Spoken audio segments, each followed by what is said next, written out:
May 10th is the feast of Saint Damien. He is the famous priest of Molokai, the saint to the lepers in the kingdom of Hawaii.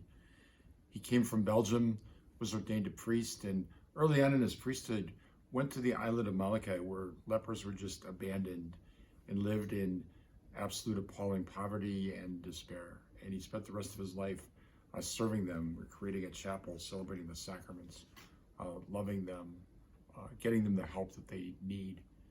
He eventually caught leprosy himself, and so there's this one stunning moment on Sunday during the homily where he said, "Us lepers," instead of "you lepers." And that's when the people realized that he had contracted leprosy. There's these remarkable pictures of him with leprosy towards the end of his life. We see in Damien this beautiful, heroic example of one who completely has given his life to Christ and is willing to embrace and suffer with the people that he serves. It's a life that many of us probably cannot even imagine in 21st century America.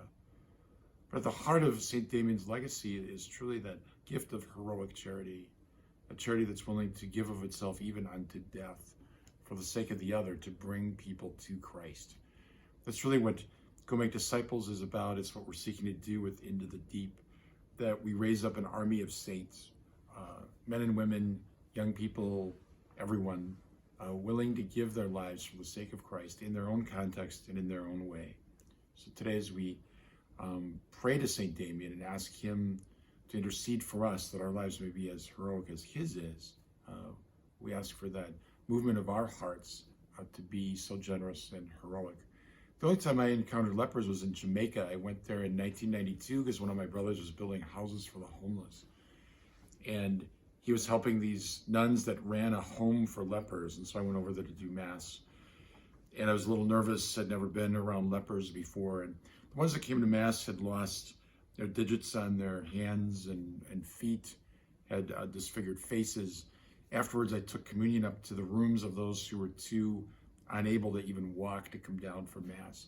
But I've never been in a more joyful place. Here's men and women bereft of human relationship that the nuns had taken in and loved tremendously. So my takeaway from that experience was just this absolute joy that these folks who others rejected had found a home, had found a spiritual place where they knew that they were loved by Christ. May we create that in our hearts, in our homes, and in our relationships.